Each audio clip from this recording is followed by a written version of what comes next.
You are nothing but a glorified delivery boy, Sergeant. Stay out of the way of real soldiers. If you bring Ben back and clear my name, I will leave this life and be yours forever. I'll marry you. In a world where rank is the only currency, some men are born to lead, and others are cast aside to the shadows of logistics and paperwork. We often judge a book by its cover, but in the high-stakes world of national security, a cover can be the most dangerous weapon of all. Sergeant Jax was a ghost, a man whose elite past was buried under the weight of a disgraced reputation, serving as a mere shadow to the brilliant and icy Major Sterling. She ruled with an iron fist, convinced that power was found in titles and bloodlines. But when a shadow operation turns into a public execution of her career, she finds that the only man capable of saving her is the one she treated as invisible. In the face of total ruin, a desperate promise is made, one that will bridge the gap between their worlds or destroy them both. The fluorescent lights of the command center hummed with a clinical coldness that mirrored Major Sterling's gaze. She stood at the head of the mahogany briefing table, her navy dress uniform pressed so sharply it looked like armor. Surrounding her were the elite of the intelligence community, men and women whose chests were heavy with medals and whose egos filled the room. In the corner, standing by a stack of mundane inventory crates, was Jax. He remained perfectly still, his faded olive uniform a dull contrast to the room's splendor. He was there to deliver tablets, a task she had assigned him specifically to remind him of his place. Sterling tapped a glass screen, displaying the complex logistics of Operation Chimera. She didn't look at the officers. She looked directly at Jax with a sneer that didn't reach her professional mask. The room went silent as she paused her briefing to address the man in the corner. She asked him a technical question about the fuel capacity of the transport birds, a detail she knew he hadn't been briefed on. Jax remained silent, his gray eyes fixed on the far wall, showing no sign of the irritation any other man would feel. He simply stated that the information was restricted to his current clearance level.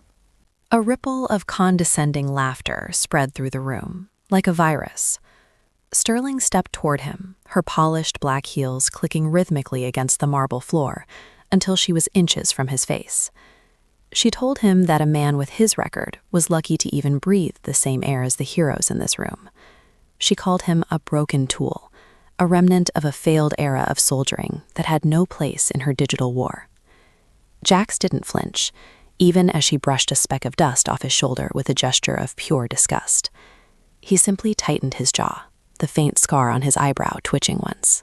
The humiliation continued as Sterling ordered him to hand-deliver the tactical folders to every officer, making him walk the perimeter of the table like a servant.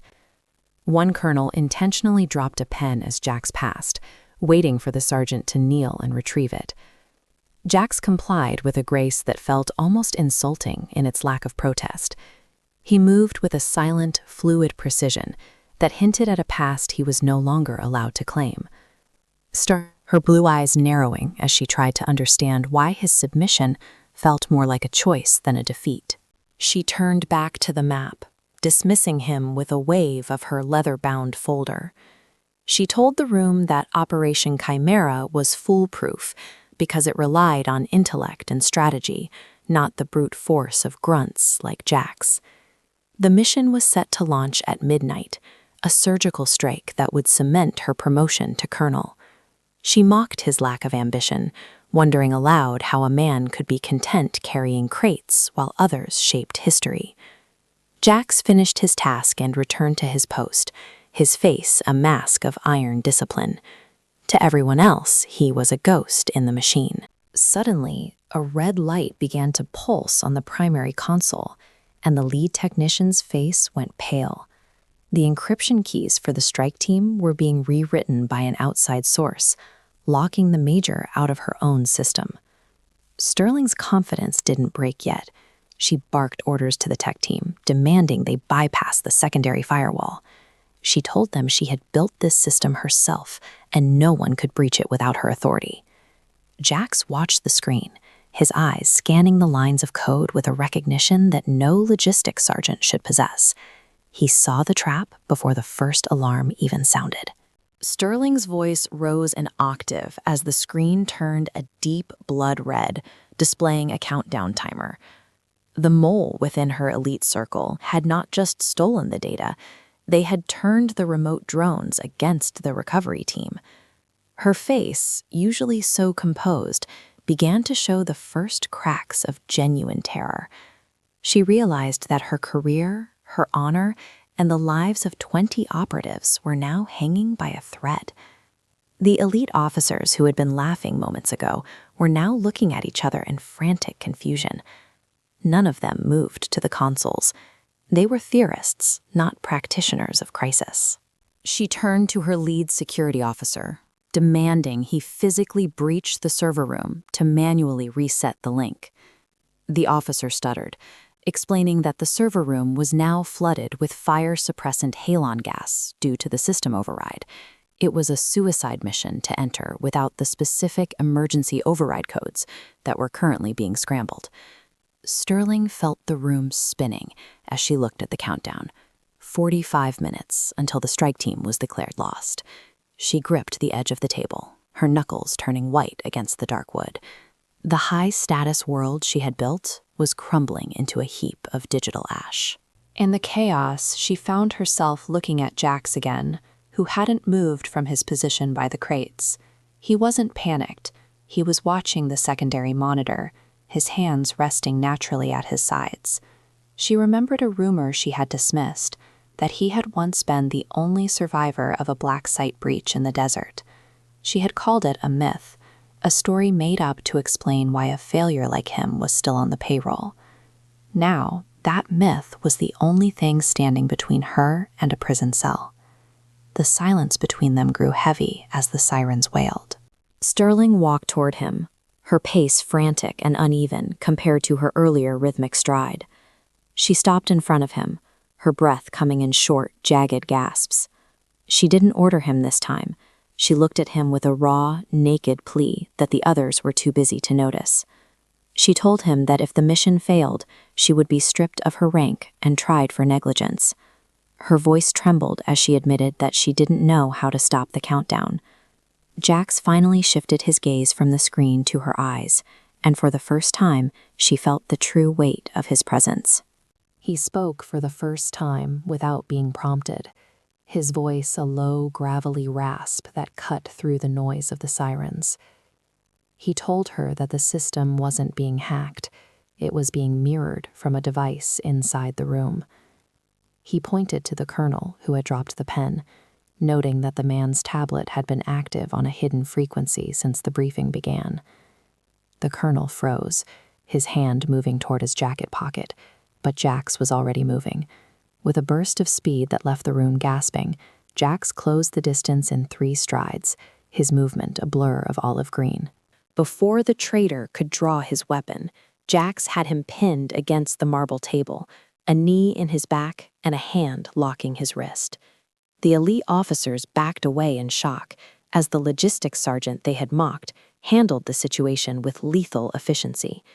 Jax didn't look at the traitor. He looked at Sterling, who stood frozen in the center of the room. The countdown hit the 30-minute mark, and the red light bathed her face in a hellish glow. Jax held off his hand for her master key, his expression as calm as a graveyard. The cliffhanger hung in the air. He could save her, but at what cost to his own soul? The command center was a tomb of red light and screaming sirens, as Jax maintained his iron grip on the traitor. Major Sterling stood paralyzed, her carefully constructed world shattered by the revelation that her own mentor was the mole. The elite officers huddled in the corners, their decorated uniforms now looking like costumes in the face of real violence. Jax didn't wait for her permission to act.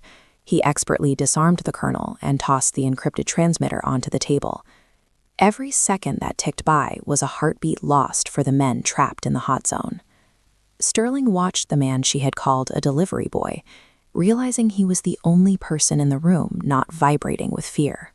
Panic finally broke through Sterling's icy exterior as a high-priority transmission flared onto the main screen. It was the Joint Chiefs, their faces grim, informing her that the burn order had been authorized to prevent the biological asset from falling into enemy hands. She had 20 minutes before her own government turned her team into ash to cover the failure. Tears welled in her blue eyes, threatening to ruin her perfect composure as she realized her career was over. She turned to her technicians, but they shook their heads, defeated by the halon gas blocking the server room. The air in the room felt thick with the scent of ozone and the weight of impending ruin.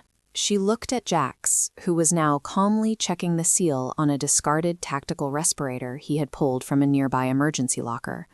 He wasn't looking for a thank you or waiting for a formal command. He was preparing for a suicide mission.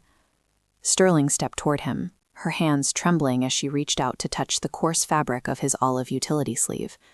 She whispered that the server room was a death trap and that no one could survive the manual override sequence in those conditions. Jax paused, his gray eyes meeting hers with a level of intensity that made her breath catch in her throat. He told her, someone had to go in, or the blood of 20 men would be on her hands. In that moment of absolute despair, Sterling felt a shift in her soul that no manual or promotion could have prepared her for. She realized that she had spent her life worshiping the wrong kind of power, mistaking rank for character. She grabbed both of his shoulders, her fingers digging into the muscle, and looked up at him with a desperate, burning gaze. The room went silent as the high-ranking major lowered her head before the low-ranking sergeant. She told him that if he could stop the countdown and bring her men back alive, she would give up everything she had ever worked for. It was a plea born of terror and a sudden, inexplicable trust. The words tumbled out of her mouth before she could stop them, a reckless, emotional challenge that shocked everyone listening. She told Jax that if he cleared her name and saved her honor this night, she would leave the service and stand by his side forever. She promised him that she would marry him. Jax reached out and gently brushed a single tear from her cheek with a thumb calloused by years of unrecognized service. He didn't accept the vow with words, but the way his hand lingered for a fraction of a second told her he had heard every syllable. He pulled the respirator mask over his face, the rubber seal snapping against his jaw with a final, clinical sound. With a sharp nod, he turned toward the heavy blast doors of the server room, his gait steady and purposeful. Sterling watched his retreating back, feeling a strange ache in her chest that surpassed the fear of the court-martial. She realized she was watching a king walk into a furnace. The heavy steel doors hissed open, venting a cloud of deadly white gas that obscured Jack's form within seconds. Sterling rushed to the reinforced glass observation port, pressing her forehead against the cold surface to catch a glimpse of him. Inside, the red emergency lights flickered, showing Jax moving through the haze like a predatory ghost. He reached the primary terminal, his hands moving with a speed that bypassed the need for sight, typing by pure muscle memory. The gas was so thick that the internal cameras were useless, leaving Sterling alone with the sound of his heavy, rhythmic breathing over the comms. She whispered his name into the static, a prayer disguised as a report. Minutes felt like hours as the countdown on the main screen hit the 5-minute mark, the numbers pulsing like a ticking bomb.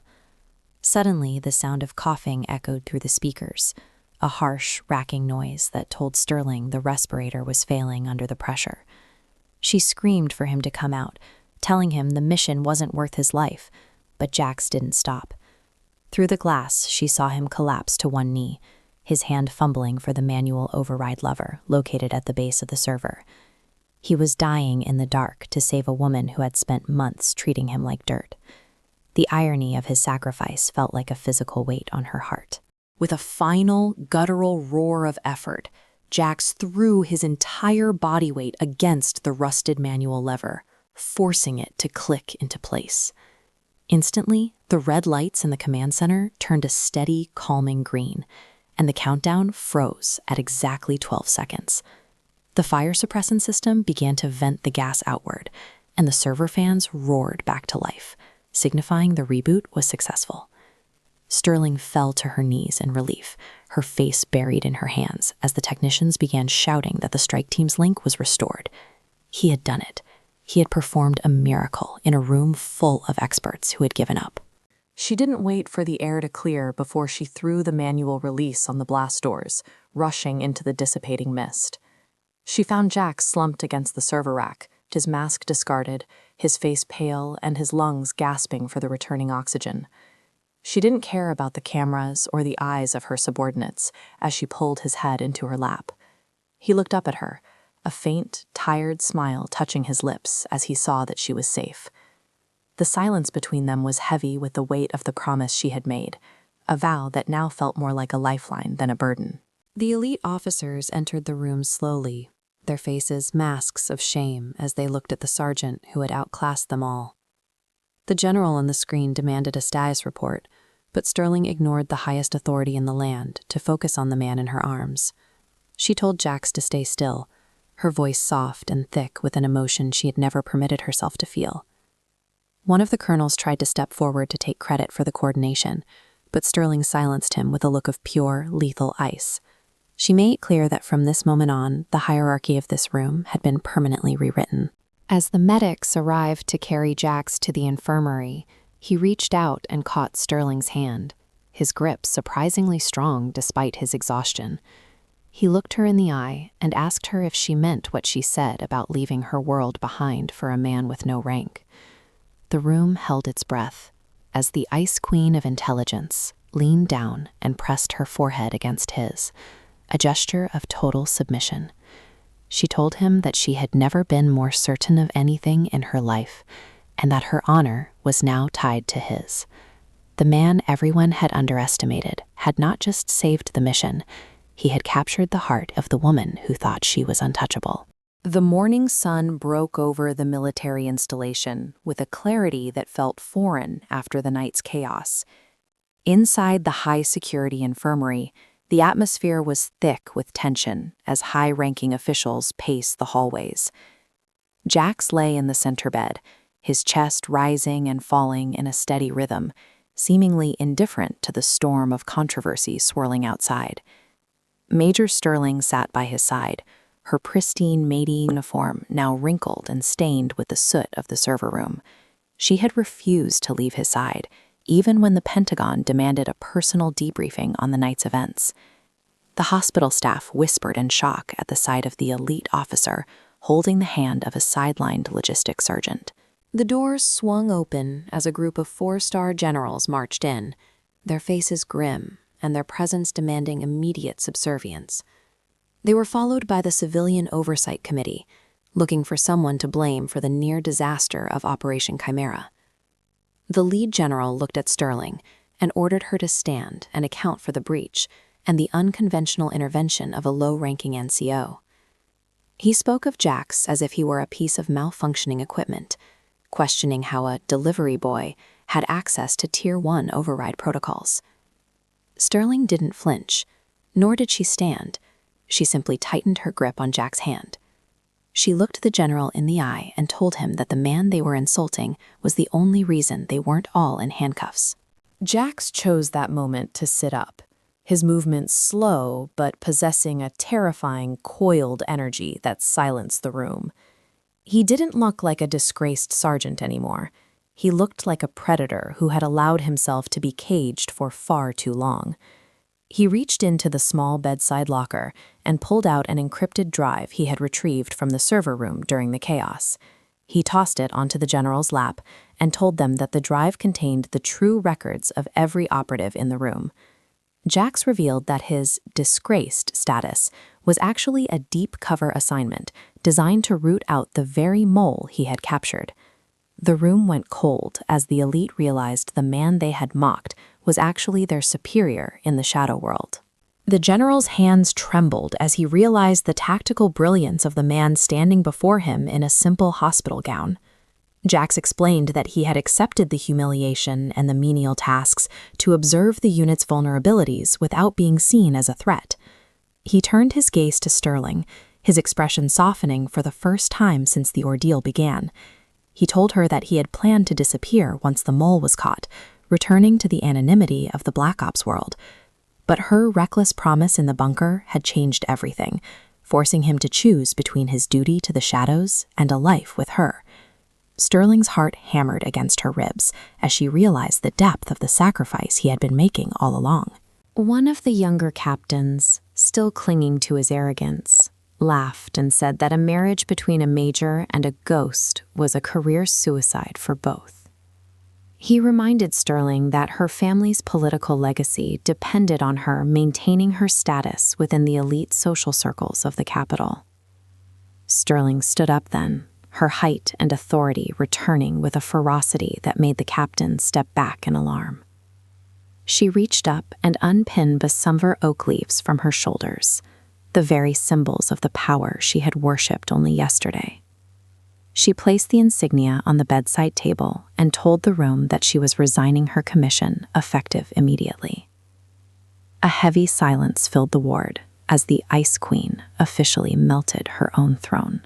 She turned to Jax and told him that she didn't care about the records, the ranks, or the secret identities he might still be hiding. She reminded him of her vow, stating that a woman of honor never breaks a promise made in the face of death. She told him that if he was a ghost, then she would learn to live in the shadows with him, far away from the posturing of the command center. Jack stood up from the bed, his muscular frame dwarfing the high-status men who had spent months looking down on him. He reached out and cupped her face, his thumb tracing the jawline of the woman who had finally seen him for who he was. He told her that he had spent his life fighting for a country that didn't know his name, but now he wanted to fight for a home. The general tried to intervene, offering Jax a full restoration of rank and a Distinguished Service Cross if he would stay and lead the new task force. He promised Sterling that her resignation would be shredded and forgotten if she simply walked away from the sentimental distraction of the sergeant. Jax didn't even look at the general. He looked only at Sterling, waiting for her final answer. Sterling didn't hesitate for a second. She turned her back on the highest-ranking officers in the military and walked toward the door. She told the general that her honor wasn't for sale and that she had found a commander worth following. The elite were left standing in a room full of metals that suddenly felt like worthless tin. As they walked through the hospital corridors, soldiers and staff stopped to stare at the unlikely pair, a woman in a stripped uniform and a man in civilian clothes. The news of what had happened in the server room had already spread, turning the mocking whispers into a respectful, heavy silence. Men who had once tripped Jax in the hallway now stood at attention as he passed, recognizing the silent warrior in their midst. Jax didn't acknowledge the newfound respect. He kept his eyes forward, his hand locked firmly with Sterling.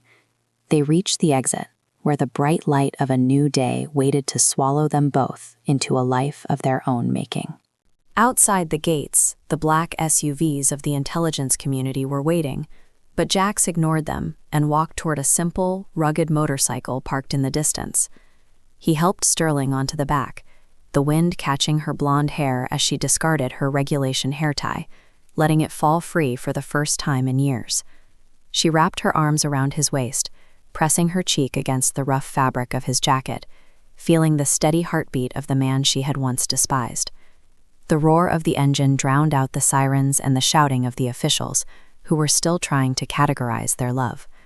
They were no longer major and sergeant. They were simply two souls who had found truth in a world of lies. The drive away from the base was a blur of freedom and the scent of salt air as they headed toward the coast. Sterling felt the weight of her old life falling away with every mile they put between themselves and the Pentagon.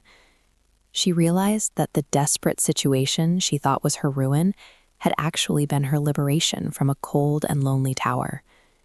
She whispered into Jax's ear, asking him where they were going now that they had no orders to follow. Jax glanced back at her, his gray eyes sparking with a rare, genuine warmth that made her soul feel at peace. He told her that for the first time in 10 years, the destination didn't matter, as long as she was the one navigating. They arrived at a small, secluded cottage overlooking the ocean, a place Jax had kept secret even from his handlers. As they stood on the porch, watching the waves crash against the rocks, the silence was no longer heavy with duty, but light with possibility. Jax turned to her and officially asked her if she was ready for a life where no one would ever know her name or her achievements. Sterling smiled, a real, radiant smile that reached her eyes, and told him that being his was the only title she ever wanted to hold again. She realized that the man everyone had underestimated was actually the only one strong enough to carry the weight of her heart. The story of the Ice Queen and the logistics ghost became a legend whispered in the dark corners of the agency for years to come. Some said they moved to a foreign land, while others claimed they were still operating in the shadows, a duo that no mole could ever defeat. But for Jackson Sterling, the world of intelligence and rank was a closed book.